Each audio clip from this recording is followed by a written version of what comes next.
মৰমৰ দশমমান শ্ৰেণীৰ ছাত্ৰ ছাত্ৰীসকল আজি আমি আৰম্ভ কৰিবলৈ লৈছো কোৱেশ্চন নম্বৰ 3 কোৱেশ্চন নম্বৰ 3 তোমালোকৰ তিনিটা বিন্দু দিছে সেই তিনিটা হল এটা ত্ৰিভুজৰ শীৰ্ষবিন্দুৰ স্থানাংক তাৰে আকৌ কৰিছে কি মধ্যবিন্দু সংযোগ কৰি গঠন কৰা ত্ৰিভুজৰ কালি নিৰ্ণয় কৰিবলৈ দিছে কোৱেশ্চন নম্বৰ 3 ধৰা হল বিন্দু কেইটা ক্ৰমে A যাক তোমালোকে 0,-1 ধৰিলা B যাৰ স্থানাংক 2,1 আৰু C যাৰ স্থানাংক দিয়া আছে 0,3 এতিয়া এই তিনটা বিন্দু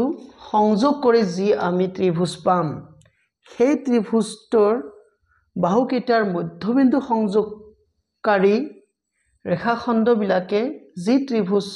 গঠন কৰিব সেই ত্ৰিভুজৰ কালি উলিয়াব দিছে তেনেহলে তোমালোকে চাবা ধৰি লোৱা এইটো আমাৰ A বিন্দু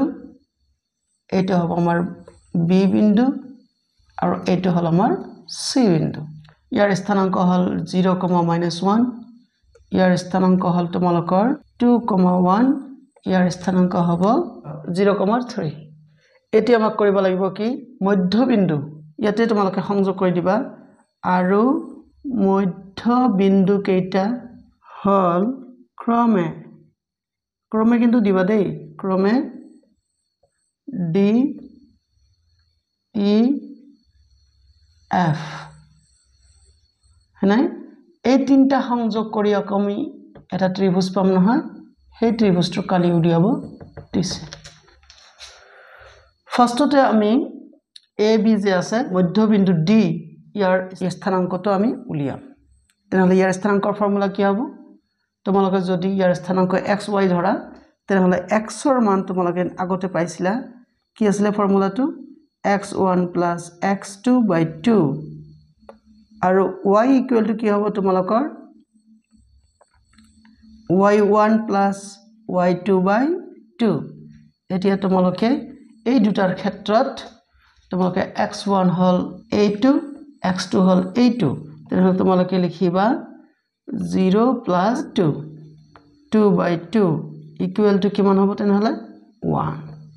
ফাইন তেন্তে y স্থানাংক ঠিক তেনেকে তোমালোকে পাবা এইটো হল তোমালোকৰ y1 এইটো হল y2 তেনেহলে -1 + 1/2 কিমান হ'ব এইটো 0/2 তাৰ মানে হৈ গল তোমালোকৰ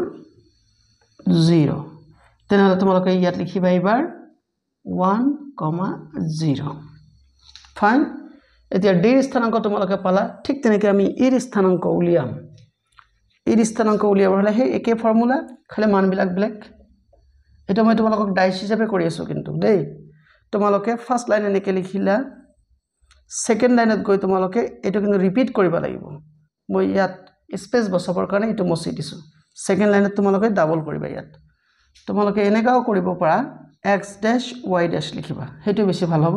x dash y dash ৰ মান এনেকা ওলাল এতিয়া তোমালোকে লিখিবা x double dash y double dash তানে এইটোৰ স্থানাংক আমি উলিয়াম এইটো ক্ষেত্ৰত তোমালোকৰ x1 হ'ব 2 + 0/2 = 2 + 0 কিমান হ'ব 2 হ'ব 2/2 মানে 1 হৈ গল ঠিক তেনেকে 1 + 3 লিখিবা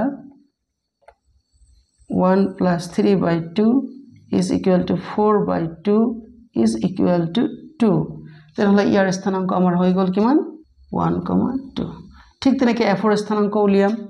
তোমালোকে এইবাৰ তলত লিখিবা কিন্তু ট্ৰিপল ড্যাশ দিব পাৰা তোমালোকে এইবিলাক কিন্তু তোমালোকে সিৰিয়ালি লিখি যাবা মই কিন্তু সিৰিয়ালি লিখা নাই ফাৰ্স্টে x dash by y dash লিখিলা এটা লাইন হল সেকেন্ডত x double dash y double dash লিখিলা হৈ গল আকৌ থাৰ্ড লাইনত তোমালোকে এইটো লিখিলা ইয়াত এনেকে তোমালোকৰ কপিত লিখিব লাগিব নহলে কিন্তু শুদ্ধ নহব x1 ৰ মান 0 আৰু x2 ৰ মান 0/2 = কিমান হ'ব 0/2 তাৰ মানে 0 ফাইন তাৰ পাছত এইটো হ'ব তোমালোকৰ x1 ৰ মান হ'ল তোমালোকৰ 3 প্লাস y1 ৰ মান -1 তেনে এইটো কি লিখিবা তোমালোকে 3 - 1 প্লাস ইনটু মাইনাস মাইনাস বাই 2 এটা 2 কিন্তু দেই সমান সমান লিখি যাবা তোমালোকে কিমান 3 minus 1 by 2 মানে 2 2 by 2 মানে 1 হ'ব তেনে কিমান বলা 0 1 0,1 হৈ গল এখিনি তোমালোকে পাই গলা পাই যোৱাৰ পিছত মই মচি দিছো এতিয়া ট্ৰায়াঙ্গেল DEF ৰ বাবে ডেল্টা এই আগৰ ফৰ্মুলা আহিল নহয় মানে ত্ৰিভুজৰ কালি হাফ ইনটু ফৰ্মুলাটো আগতে লিখি লবা তোমালোকে x1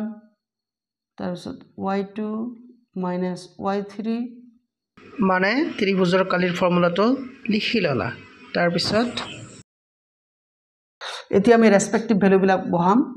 হাফ টু বহালা তোমালোকে তাৰ পিছত x1 বলতে তোমালোকৰ 1 হ'ব ইয়াত 1 into y2 বলতে 8 হ'ব আৰু y3 বলতে 8 মানে 2 minus 1 বহালা x2 জায়গা তোমালোকে 1 বহাবা 1 into y3 জায়গা তোমালোকে কি বহাবা 1 minus 0 plus x3 জায়গা হল তোমালোকৰ 0 y1 minus y2 y1 মানে হল 0 আৰু y2 মানে হল 2 0 minus 2 এইবিলাক কিন্তু বহুতে অলপ সাবধান হবা কেতিয়াবা খেলিমেলি হৈ যায় is equal to half তাৰ পিছত into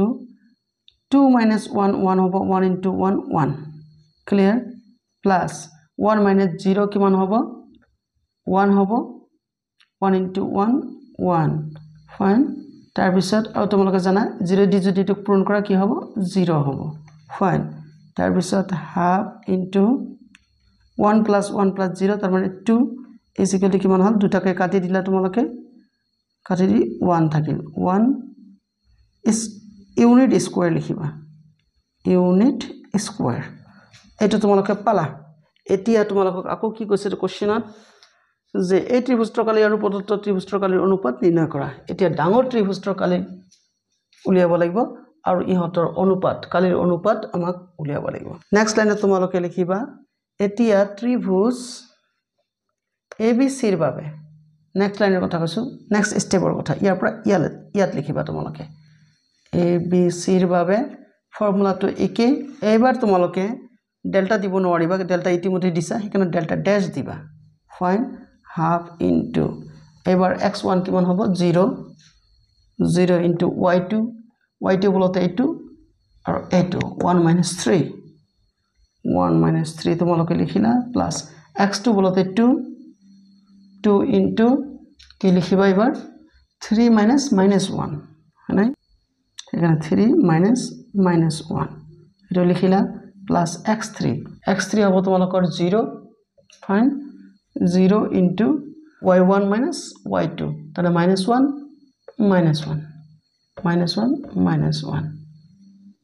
ফাইন এতিয়া আমি ক্যালকুলেট কৰিম হাফ into কি হ'ব এটো 0 into something তোমালোকে জানা এটো 0 ই হয় বিন্দাস তাৰ পিছত ইয়াত আছে 2 into minus into minus plus তেনেহলে 3 plus 1 plus 0 into something means 0 এটা হ'ব তোমালোকৰ 0 fine is equal to half 0 to বাদে দিবা তোমালোকে 3 plus 1 4 into 2 4 jar 8 ডাইরেক্ট তোমালোকে 8 লিখিলা is equal to 2 4 jar 8 সমান হল 4 1 গুণ 4 ইউনিট স্কয়ার লিখিলা নহয় এতিয়া তোমালোকক অনুপাত উলিয়াব দিছে therefore তোমালোকে ডাইরেক্ট লিখিবা delta by delta dash তার মানে এই ভিতৰৰ ত্ৰিভুজৰ কালি আৰু বাহিৰৰ ত্ৰিভুজৰ কালিৰ অনুপাত ডেল্টাৰ মান পাইছিলা 1 আৰু ডেল্টা ড্যাশৰ মান পাইছিলা 4 এইটো তোমালোকৰ আনসাৰ